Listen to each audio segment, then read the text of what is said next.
అందరికీ నమస్కారం. సర్కారు వారి మీడియాకు స్వాగతం. ముఖ్యమంత్రి రేవంత్ రెడ్డి పదే పదే చంద్రశేఖరరావును అసెంబ్లీకి రావాలని ఎందుకు డిమాండ్ చేస్తున్నారు? దాని వెనుక ఉన్న అసలు రాజకీయం ఏమిటి? చంద్రశేఖరరావు సభలో ఉండాలని రేవంత్ రెడ్డి నిజంగానే కోరుకుంటున్నారా? చంద్రశేఖరరావు సభలో అడుగుపెడితే రేవంత్ రెడ్డికి లభించే అదనపు రాజకీయ ప్రయోజనం ఏముంటుంది? సభకు రావాలని రేవంత్ రెడ్డి పదే పదే సవాళ్లు విసురుతున్నా చంద్రశేఖరరావు ఆ సవాళ్లకు ఎందుకు స్పందించడం లేదు? ఆయన మౌనం వెనుక ఉన్న రాజకీయ అంతరార్థం ఏమిటి? చంద్రశేఖరరావు అసెంబ్లీకి రావాలని గతంలో అనేకసార్లు రేవంత్ రెడ్డి సవాళ్లు విసిరారు. మళ్ళీ ఇప్పుడు తాజాగా సెప్టెంబర్లో అసెంబ్లీ సమావేశాలు నిర్వహిస్తామని ప్రకటించిన సందర్భంలో కూడా కేసీఆర్కు రేవంత్ రెడ్డి మరోసారి సవాల్ విసిరారు. ఆనాడు రైతు బంధు అన్నాడు, 10,000 రూపాయలు ఎకరాకన్నాడు. నేను రైతు బంధు చేయలేదు. రైతు భరోసా మీద ఇంకా 2,000 పెంచి 12,000 రూపాయలు ఎకరాకి ప్రతి సంవత్సరం 32 నెలల్లో 36,000 కోట్ల రూపాయలు రైతు భరోసా పథకం కింద 70 లక్షల రైతుల ఖాతాలలో మా ప్రభుత్వం ఇందిరమ్మ రాజ్యంలో ఈ రోజు రైతుల ఖాతాలో నగదు బదిలీ చేసినాం. నేను సవాల్ విసురుతున్న చంద్రశేఖరరావు గారికి నీ జిల్లా గడ్డ మీద నుంచి రా, శాసనసభలో చర్చిద్దాం. రైతుల కోసం మేము చేసిన మేలు ఏందో, మీరు చేసిన అన్యాయం ఏందో ఈరోజు మాట్లాడదామని నేను అంటున్నా. 10 ఏళ్ల పాటు తెలంగాణను పాలించిన చంద్రశేఖరరావు సభకు వచ్చి తన పాలనపై చర్చించడానికి సిద్ధంగా ఉండాలని రేవంత్ రెడ్డి అన్నారు. కేసీఆర్ అసెంబ్లీకి రావడం లేదు అన్నది కొత్త విషయం కాదు. 2023లో ఆయన అధికారాన్ని కోల్పోయిన తర్వాత ఆయన అసెంబ్లీ కార్యకలాపాలకు దూరంగానే ఉంటున్నారు. అయితే చంద్రశేఖరరావు రారని తెలిసినా రేవంత్ ఎందుకు పదే పదే ఆయనను సభకు రావాలని పిలుస్తున్నారు? ఎందుకంటే ఇది కేవలం ఒక మాజీ ముఖ్యమంత్రిని సభకు రమ్మన్న విషయం కాదేమో. రేవంత్ రాజకీయ భాషను గమనిస్తే మరో విషయం కనిపిస్తుంది. అదేమిటో ఈ వీడియోలో చూద్దాం రండి. శాసనసభలో ప్రధాన ప్రతిపక్షంగా ఉన్న భారత రాష్ట్ర సమితి నుంచి రేవంత్ ప్రభుత్వాన్ని నిలదీస్తున్న వాళ్లలో కేటీఆర్, హరీష్ రావు ముందు వరుసలో ఉన్నారు. ప్రభుత్వ పాలనలో ఉద్యోగాలు, రైతులు, రాష్ట్ర ఆర్థిక పరిస్థితి వంటి అనేక అంశాలపై టీఆర్ఎస్ వర్కింగ్ ప్రెసిడెంట్ కేటీ రామారావు ముఖ్యమంత్రిని నేరుగా తనతో చర్చకు రావాలని సవాల్ చేస్తున్నారు. కేసీఆర్ విసురుతున్న సవాళ్లను రేవంత్ పెడచెవిన పెడుతున్నారు. రేవంత్ మాత్రం తన లక్ష్యాన్ని కేసీఆర్ వైపే గురిపెడుతున్నారు. తన దాడికి కేంద్ర బిందువుగా పదే పదే కేసీఆర్ పేరునే ఆయన ఎంచుకుంటున్నారు. కేసీఆర్ సభకు వస్తే రేవంత్ రెడ్డికి ఏం లాభం? ఆయనతో నేరుగా తలపడితే తనకు పొలిటికల్ మైలేజ్ వస్తుందని, కేసీఆర్ను ఎన్నికల గోదాలోనే కాదు అసెంబ్లీ చర్చల్లో కూడా ఢీకొట్టగల సత్తా తనకుందని నిరూపించుకోవాలని రేవంత్ రెడ్డి ఆశపడుతున్నారా? ఎందుకంటే రాజకీయ సంవాదంలో ప్రత్యర్థులను మట్టి కరిపించడంలో కేసీఆర్ దిట్ట అని ప్రతీతి. రేవంత్ తన వ్యక్తిగత రాజకీయ మైలేజ్ కోసమే చంద్రశేఖరరావును సభకు రావాలని సవాల్ చేస్తున్నారా? లేక ఆ సవాల్ ద్వారా రాజకీయాల్లో కేటీ రామారావు తనకు సమవుజ్జి కాదని చెప్పే గట్టి ప్రయత్నం చేస్తున్నారా? ఎందుకంటే తాను కష్టపడి ఒంటరి పోరాటం చేసి రాజకీయాలలో ఎదిగానని, కేటీఆర్ లాగా తండ్రి పలుకుబడిని అడ్డం పెట్టుకుని దొడ్డిదారున పదవుల్లోకి రాలేదని రేవంత్ పదే పదే అంటుంటారు.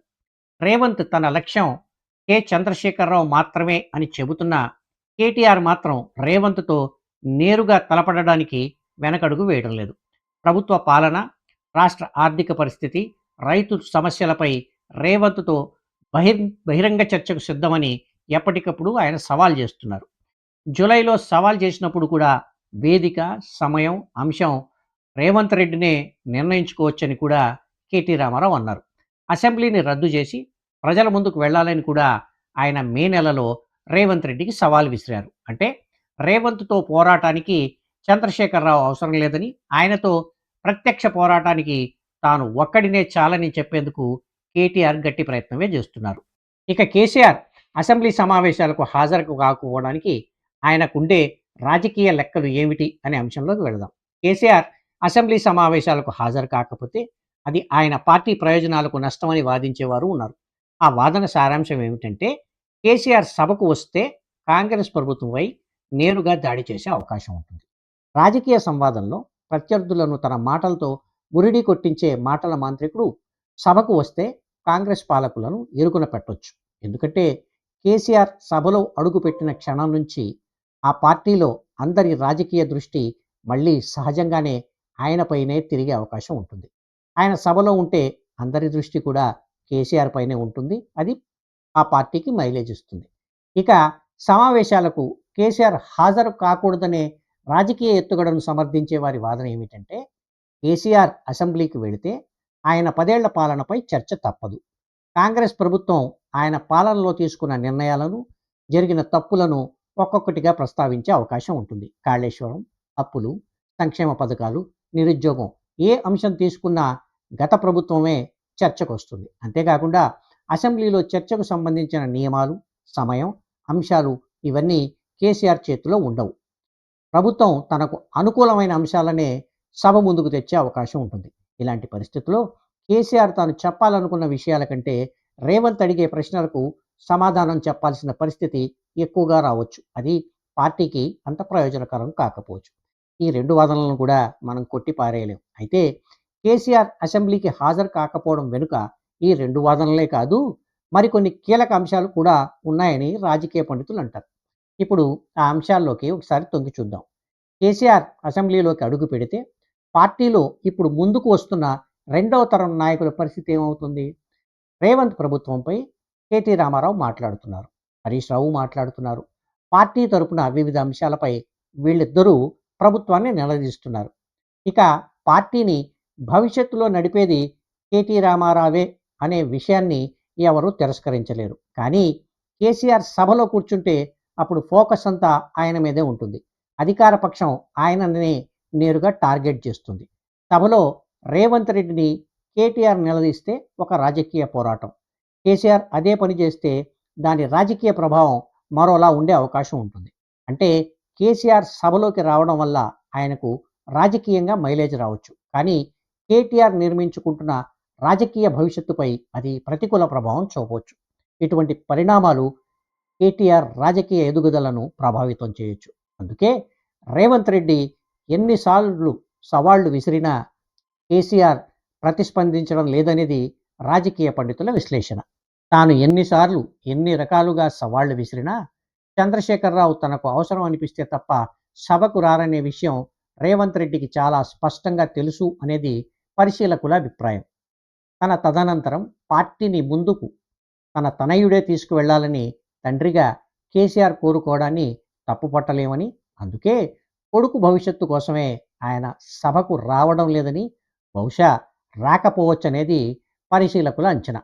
ఇటువంటి పరిస్థితిని తనకు అనుకూలంగా మలుచుకునేందుకు ఇక్కడే రేవంత్ రెడ్డి తన రాజకీయం నెరపుతున్నారని అంటారు.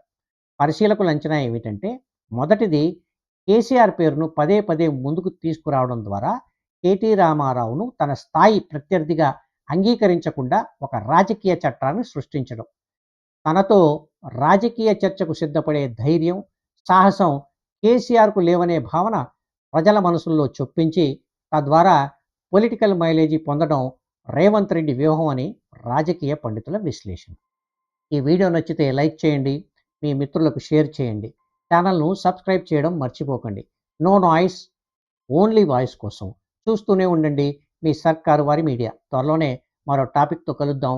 అంతవరకు అందరికీ ధన్యవాదాలు. జై హింద్.